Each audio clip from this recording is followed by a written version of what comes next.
Yahaya Bello offered me 70 million to step down for his candidate, Natasha Akpoti-Uduaghan. What a political madness. Welcome, this is the First TV bringing to you Akpoti-Uduaghan. Tells her story how Yahaya Bello offered her 70 million just to step down. That is what you always get from a country like Nigeria. NEWS Yahaya Bello offered me N70m to step down for his candidate, Natasha Akpoti-Uduaghan.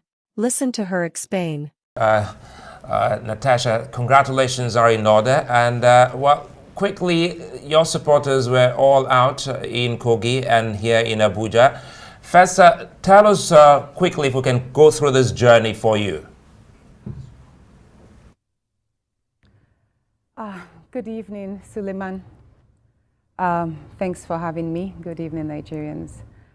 This journey has been quite turbulent the past, I would say, 1 year. Remember, I started my elections as the primaries being pregnant. Then I had the baby, and then I was accused of sponsoring terrorism. To be specific, the government of Kogi State accused me of being behind the Owo massacre and the Kuje prison break, amongst many other things that happened. So it's actually surprising to hear him call me a sister while passing his congratulatory message.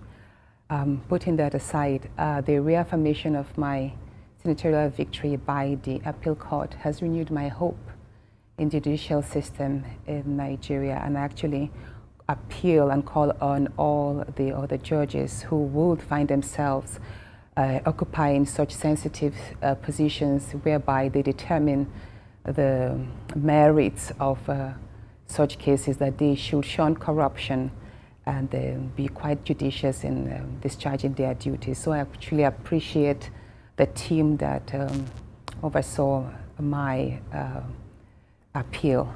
And so far, I'm actually happy, even though I wish my happiness were complete if our royal father, His Royal Majesty, the Ohinoye of Ibereland, if he had not passed away. I wish so bad that he had stayed long enough to witness this day, because he was a great pillar and he suffered tremendously because of his open support for me. If I can remind Nigerians, many don't know that the government of Kogi State actually cautioned all the traditional rulers not to open their arms to me, not to receive me, but he dared these odds and said he cannot close his doors to me, his daughter. I've known our late king pretty much all my life. He's a very good man, and his death is a great loss, not just to me, but the entire people of Ibereland and Nigeria at large.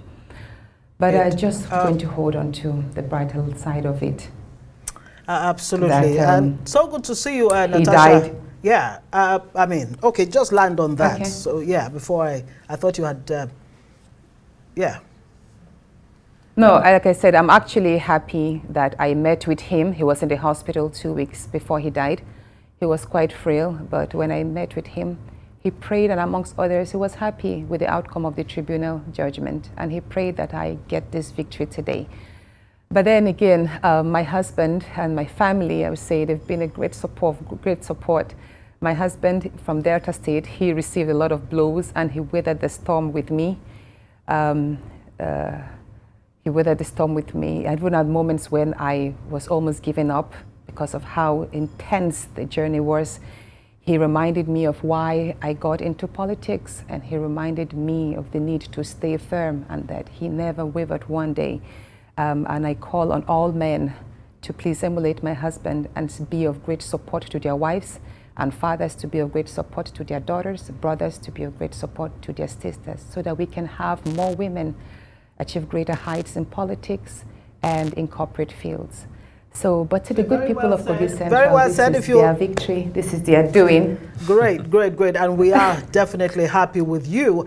What do you think may have been responsible for this level of opposition that you had from the state government, from, you know, the Kogi state government, or governor, if you like? Is it because you're a woman, or are there other factors that played out? I would say... I mean, are there other factors that may have led to this very, very serious opposition from the state government?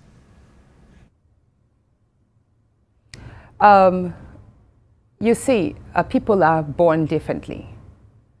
Isn't it odd that a state governor would issue a statement that he accepts the judgment? He wasn't on the ballot, but he went all out, owning this, the last election, as if it were Yahaya Bello against Natasha at the last election. You see, like I said, people are made differently because while some sit down and allow things to take a natural course, some want to become godfathers at all costs. Yahaya Bello falls into the latter category. He has a personality which I would say is, with all due respect, deluded, and it makes him want to lord over things and dictate the terms, almost act like a mini god on earth. And that is not how life happens.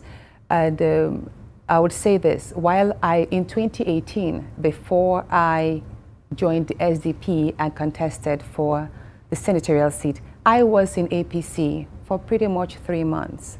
And I will say this, the governor called on me, just like he called on 9 other aspirants at that point, and telling each and every one to step down. To some people, he offered money. He offered me money as well. He offered me 50 million at first. I turned down. He said, how about 70 million so you will step down for my anointed candidate, who was the then senatorial candidate, who was the then senator, and that I rejected the money. I told him I wasn't in the race for money. It wasn't a personal aggrandizement, but it was to create an impact and help my people. And that annoyed him, so I moved into SDP and I contested that election.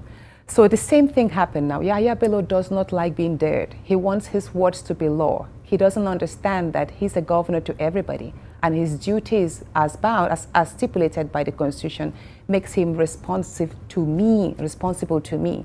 But he went all out, cutting the roads a few days to elections, sending people to attack and shoot at my convoy, all of that. And then he was, at the very last day in Ajakuta there, when they were collating, he was with his men, calling on them and commanding on them to rig me off.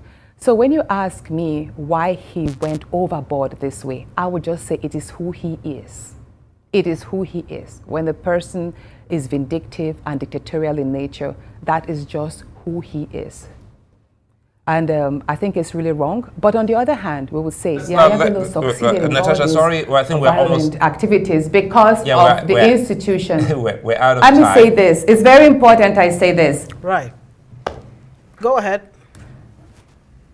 Yahaya Bello succeeded because we also had weak institutions.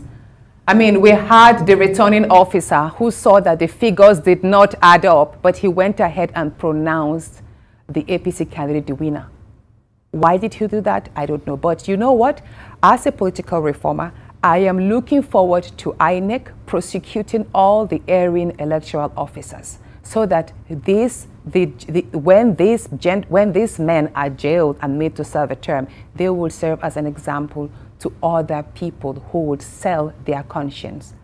Quickly here, I look forward to a strong electoral reform. Yeah, if we can do this quickly in a minute. You're also a lawyer. You've gone through this journey as highlighted by you. And it's not all the time you get to see a ruling party lose. Any word for the ruling party or the president in this?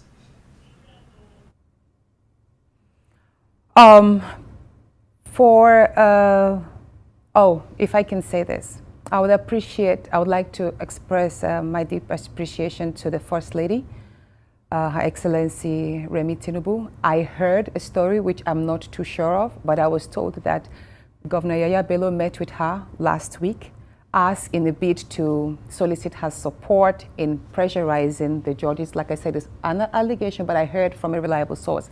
But then she turned him down. Her words, as I heard, was that she's actually worried with the number of women in the Senate today, and it will be a joy for her to have Natasha there. That if Natasha won the seat, then let her have her judgment. You don't have to go around trying to upturn it. Let her be. Now, if she actually said this, then I would like to openly appreciate her. I have not met with her, but I appreciate her motherly, the motherly words she has spoken forth for me. And but I'd like to add this. This victory means a whole lot to the good people of Kogi Central, and I appreciate you all. If you're watching me, Avonini, I look forward to being a good voice, to being a good representation, to tell Nigerians and the world all the best that you have, to see how we can turn around your resources so we could bring about economic development for you, because you deserve it. You're worthy citizens in developing Nigeria. So I will not be too far away from you. You voted me because you want my voice to speak loud about your concerns. You're very poor right now. There are no jobs. Your businesses are suffering. And I promise to make that turnaround for your sake, because I'm part of you. And I'll take you around with me every day, every month, every year that I spend in the National Assembly. I'll be a good ambassador to the good people of Kogi Central and Nigerians at large. Passionate woman there, a passionate woman there, Kogi Central. I have a feeling